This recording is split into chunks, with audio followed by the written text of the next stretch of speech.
ವಿಧಾನಸೌಧ ವೀಕ್ಷಣೆಗೂ ಕೂಡ ಶುಲ್ಕ ವಸೂಲಿಗೆ ಮುಂದಾಗಿದೆ ಸರ್ಕಾರ. ಮಾರ್ಗದರ್ಶಿ ಸಹಿತ ಪ್ರವಾಸದ ಹೆಸರಲ್ಲಿ ಶುಲ್ಕ ವಸೂಲಿಗೆ ಸರ್ಕಾರ ಮುಂದಾಗಿದೆ. ನೋಡಿ, ವಿಧಾನಸೌಧ ವೀಕ್ಷಣೆಗೂ ಕೂಡ ಅವಕಾಶವನ್ನ ಕಲ್ಪಿಸಿಕೊಡಲಾಗುತ್ತೆ. ಅದು ಕೂಡ ಶುಲ್ಕ ವಿಧಿಸಿ ಮಾರ್ಗದರ್ಶಿ ಸಹಿತ ಪ್ರವಾಸದ ಹೆಸರಲ್ಲಿ ಶುಲ್ಕ ವಸೂಲಿಗೆ ಸರ್ಕಾರ ಮುಂದಾಗಿರುವುದು. ರಾಷ್ಟ್ರಪತಿ ಭವನ, ಸಂಸತ್ ಭವನ ಮಾದರಿಯಲ್ಲೇ ಟೂರ್ ವ್ಯವಸ್ಥೆ. ಪ್ರವಾಸೋದ್ಯಮ ಇಲಾಖೆಯ ಮೂಲಕ ಗೈಡ್ ಟೂರ್ ವ್ಯವಸ್ಥೆಯನ್ನ ಮಾಡೋದಕ್ಕೆ ಸರ್ಕಾರ ಮುಂದಾಗಿದೆ. ಸಾರ್ವತ್ರಿಕ ರಜಾ ದಿನಗಳಂದು ಮಾತ್ರ ಟೂರ್ಗೆ ವ್ಯವಸ್ಥೆ. ಬೆಳಿಗ್ಗೆ 8 ಗಂಟೆಯಿಂದ ಸಂಜೆ 6 ಗಂಟೆಯವರೆಗೆ ಪ್ರವಾಸಿಗರಿಗೆ ಶುಲ್ಕವನ್ನ ವಿಧಿಸಲಾಗುತ್ತೆ.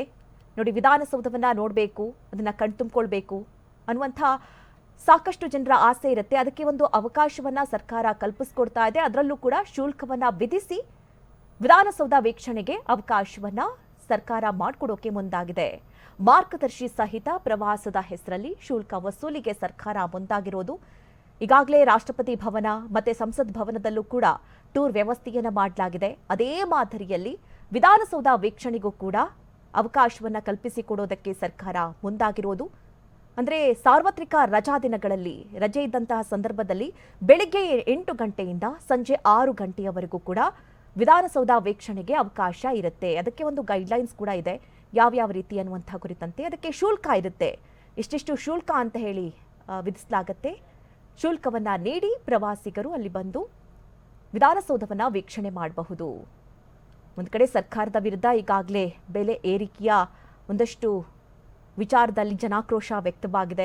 ಈಗ ವಿಧಾನಸೌಧ ವೀಕ್ಷಣೆ ಮಾಡೋದಕ್ಕೂ ಕೂಡ ಶುಲ್ಕವನ್ನ ವಿಧಿಸಲಾಗ್ತಾ ಇದೆ ಅನ್ನುವಂತಹ ವಿಚಾರದಲ್ಲೂ ಕೂಡ ಮತ್ತೆ ಸರ್ಕಾರ ವಸೂಲಿಗಿಳಿತ ಅನ್ನುವಂತಹ ಬೇಸರ ಕೂಡ ವ್ಯಕ್ತವಾಗ್ತಾ ಇದೆ. ಆದರೂ ಕೂಡ ಈಗಾಗಲೇ ರಾಷ್ಟ್ರಪತಿ ಭವನ ಮತ್ತೆ ಸಂಸತ್ ಭವನ ಯಾವ ರೀತಿ ಟೂರ್ಗೆ ಅವಕಾಶವಿದೆಯೋ ಅದೇ ರೀತಿ ವಿಧಾನಸೌಧದಲ್ಲೂ ಕೂಡ ಟೂರ್ಗೆ ಅವಕಾಶವನ್ನ ಕಲ್ಪಿಸಿಕೊಡೋದಕ್ಕೆ. ಯಾಕಂದ್ರೆ ಎಷ್ಟೋ ಜನರಿಗೆ ಆಸೆ ಇರುತ್ತೆ, ಹೊರಗಡೆಯಿಂದಲೇ ವಿಧಾನಸೌಧ ನೋಡಿದಂಥವರಿಗೆ ಒಳಗಡೆ ಹೇಗಿರುತ್ತೆ, ನಾವು ಕೂಡ ಹೋಗಬಹುದಾ, ವಿಧಾನಸೌಧದ ಒಳಗಡೆ ಏನೇನಿರುತ್ತೆ, ಹೇಗಿರುತ್ತೆ, ಎಷ್ಟು ಕೊಠಡಿಗಳಿವೆ, ಇದೆಲ್ಲ ಸಾಕಷ್ಟು ಕುತೂಹಲವನ್ನ ಮೂಡಿಸಿರುವಂಥದ್ದು ಜನಸಾಮಾನ್ಯರಲ್ಲಿ. ಹೀಗಾಗಿ ಜನಸಾಮಾನ್ಯರಿಗೆ ಒಂದು ಅವಕಾಶವನ್ನ ಕೊಡಿಸುವಂತಹ ನಿಟ್ಟಿನಲ್ಲೂ ಕೂಡ ಇದೊಂದು ರೀತಿ ಪ್ರಯತ್ನ ಅಂತ ಹೇಳ್ಬೋದು. ಜೊತೆಗೆ ಆ ಮೂಲಕ ಒಂದಷ್ಟು ಶುಲ್ಕ ವಿಧಿಸಿದ್ರೆ ಅದು ಸರ್ಕಾರದ ಬೊಕ್ಕಸಕ್ಕೂ ಕೂಡ ಸಹಾಯವಾಗುತ್ತೆ ಅನ್ನುವಂಥದ್ದು.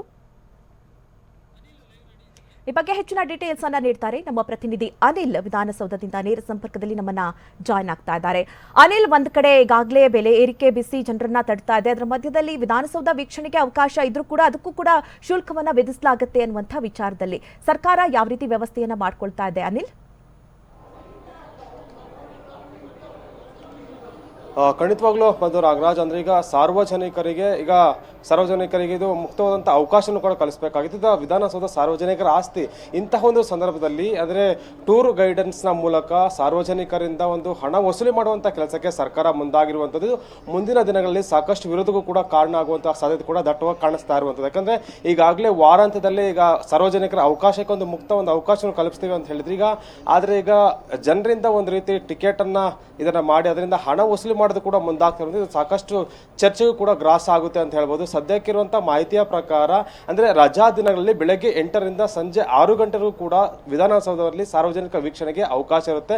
ಅಂದ್ರೆ ಪ್ರಮುಖವಾಗಿ ಇಲ್ಲಿ 30 ಜನ ಒಂದು ಟೀಮ್ ಅನ್ನು ಕೂಡ ಮಾಡ್ಕೊಳ್ಳಲಾಗುತ್ತೆ. ಈ 30 ಜನರ ಟೀಮ್ ಅನ್ನು ಆನ್ಲೈನ್ ಬುಕಿಂಗ್ ಅನ್ನು ಮಾಡ್ಕೊಂಡಿರ್ತಾರೆ. ಅವರಿಗೆ ಇಲ್ಲಿ ಗೈಡೆನ್ಸ್ ಅನ್ನ ಕೂಡ ಕೊಡ್ತಿರ್ತಾರೆ. ಅಂದ್ರೆ ಈಗ ಸಾಮಾನ್ಯವಾಗಿ ಈಗ ಶಾಲಾ ಕಾಲೇಜಿನ ಮಕ್ಕಳಾಗಿರ್ಬೋದು ಮತ್ತು ಸಾರ್ವಜನಿಕರಾಗಿರ್ಬೋದು ಬಂದಂತಹ ಸಂದರ್ಭದಲ್ಲಿ ಅವರಿಗೆ ಇಂತಿಷ್ಟು ಒಂದು ಟಿಕೆಟ್ ಅನ್ನು ಕೂಡ ನಿಗದಿ ಮಾಡಿರ್ತಾರೆ. ಆನ್ಲೈನ್ ಅಲ್ಲಿ ಅವರು ಟಿಕೆಟ್ ಅನ್ನು ಕೂಡ ಮುಂಗಡವಾಗಿ ಕೂಡ ಕಾಯ್ದಿಟ್ಕೊಳ್ಬೇಕಾಗುತ್ತೆ. ಈ ಒಂದು ಎಲ್ಲ ಒಂದು ಪ್ರೋಸೆಸ್ ಅನ್ನು ಅನುಸರಿಸಿ ಅವರೀಗ ಬರ್ತಾರೆ. ವಿಧಾನಸೌಧಕ್ಕೆ ಬಂದಂಥ ಸಂದರ್ಭದಲ್ಲಿ ಒಂದು ಪ್ರತ್ಯೇಕ ಒಂದು ಗೈಡೆನ್ಸ್ಗಳಿರ್ತಾರೆ. ಸೊ ಆ ಒಂದು ಗೈಡರ್ನ ಮೂಲಕ ವಿಧಾನಸೌಧದ ಪ್ರತಿಯೊಂದು ಇಂಚಿಂಚು ಭಾಗವನ್ನು ಕೂಡ ಅವರಿಗೆ ಪರಿಚಯ ಮಾಡಲಾಗುತ್ತೆ.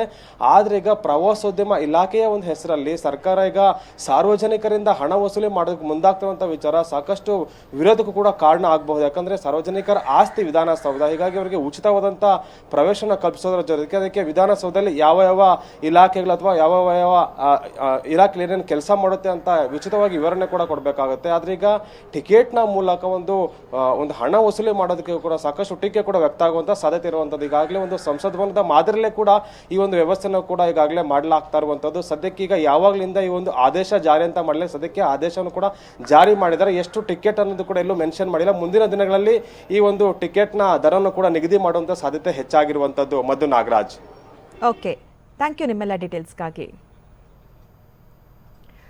ವಿಧಾನಸೌಧ ವೀಕ್ಷಣೆಗೆ ಸರ್ಕಾರ ಅವಕಾಶ ಕೊಡೋದಕ್ಕೆ ಮುಂದಾಗಿದೆ. ಮುಂದೆ ಹೊರಗಡೆಯಿಂದ ನೋಡುವಂತಹ ಜನಸಾಮಾನ್ಯರು ವಿಧಾನಸೌಧದ ಒಳಗಡೆಯೂ ಕೂಡ ಹೋಗಿ ವೀಕ್ಷಣೆಯನ್ನ ಮಾಡಬಹುದು. ಅಂತಹ ಒಂದು ನಿರ್ಧಾರವನ್ನ ಈಗ ಸರ್ಕಾರ ಕೈಗೊಂಡಿರುವಂತದ್ದು. ಒಂದಷ್ಟು ಶುಲ್ಕವನ್ನ ವಿಧಿಸಿ ಜನಸಾಮಾನ್ಯರಿಗೆ ಒಳಗಡೆ ಪ್ರವೇಶಕ್ಕೆ ಅವಕಾಶವನ್ನ ಕಲ್ಪಿಸಿಕೊಡ್ತಾ ಇದೆ. ಅಂದ್ರೆ ಎಷ್ಟು ಶುಲ್ಕ ಏನು ಅನ್ನುವಂತಹ ಕುರಿತಂತೆ ಇನ್ನು ಮುಂದೆ ದರ ನಿಗದಿ ಆಗತ್ತೆ. ಈಗಾಗಲೇ ಒಂದಷ್ಟು ಪಾಯಿಂಟ್ಸ್ಗಳನ್ನ ನೀವು ಗಮನಿಸ್ತಾ ಇರಬಹುದು. ಯಾವ್ಯಾವ ರೀತಿ ಇರುತ್ತೆ, ಒಂದು ತಂಡವನ್ನ ರಚಿಸಲಾಗುತ್ತೆ, ಆನ್ಲೈನ್ ಮುಖಾಂತರವಾಗಿ ಟಿಕೆಟ್ ನೀಡುವಂತಹ ವ್ಯವಸ್ಥೆಯನ್ನ ಕೂಡ ಮಾಡಲಾಗುತ್ತೆ. ಈ ರೀತಿಯ ಒಂದಷ್ಟು ನಿರ್ಧಾರಕ್ಕೆ ಸರ್ಕಾರ ಬಂದಿರುವಂಥದ್ದು. ಮುಂದಿನ ದಿನಗಳಲ್ಲಿ ಕುರಿತಾದಂತಹ ಕಂಪ್ಲೀಟ್ ಆದ ಮಾಹಿತಿಯನ್ನ ಸರ್ಕಾರ ಜನರ ಮುಂದಿಡುತ್ತೆ. ಅಂದ್ರೆ ಇನ್ನು ಮುಂದೆ ವಿಧಾನಸೌಧದ ಒಳಗಡೆಯೂ ಹೋಗಿ ಕೂಡ ಅಲ್ಲಿ ಕೂಡ ವೀಕ್ಷಣೆ ಮಾಡಬಹುದು. ಅಂದ್ರೆ ಸಾರ್ವತ್ರಿಕ ರಜಾ ದಿನಗಳಲ್ಲಿ ಮಾತ್ರ ಟೂರ್ ವ್ಯವಸ್ಥೆಯನ್ನ ಕಲ್ಪಿಸಿಕೊಡೋದಕ್ಕೆ ಸರ್ಕಾರ ಮುಂದಾಗಿರುವಂಥದ್ದು. ಬೆಳಿಗ್ಗೆ 8 ಗಂಟೆಯಿಂದ ಸಂಜೆ 6 ಗಂಟೆಯವರೆಗೂ ಕೂಡ ಪ್ರವಾಸಿಗರಿಗೆ ವಿಧಾನಸೌಧದ ಒಳಗಡೆ ಹೋಗೋದಕ್ಕೆ ಅವಕಾಶ ಇರುತ್ತೆ. ಈಗಾಗಲೇ ರಾಷ್ಟ್ರಪತಿ ಭವನ, ಸಂಸತ್ ಭವನದಲ್ಲೂ ಕೂಡ ಇಂತಹ ವ್ಯವಸ್ಥೆ ಇದೆ. ಒಳಗಡೆ ಹೋಗಿ ಜನಸಾಮಾನ್ಯರು ವೀಕ್ಷಣೆ ಮಾಡಬಹುದು. ಅದೇ ರೀತಿಯಲ್ಲಿ ವಿಧಾನಸೌಧದಲ್ಲೂ ಕೂಡ ಇನ್ನು ಮುಂದೆ ಒಳ ಹೋಗೋದಕ್ಕೆ ಅವಕಾಶ.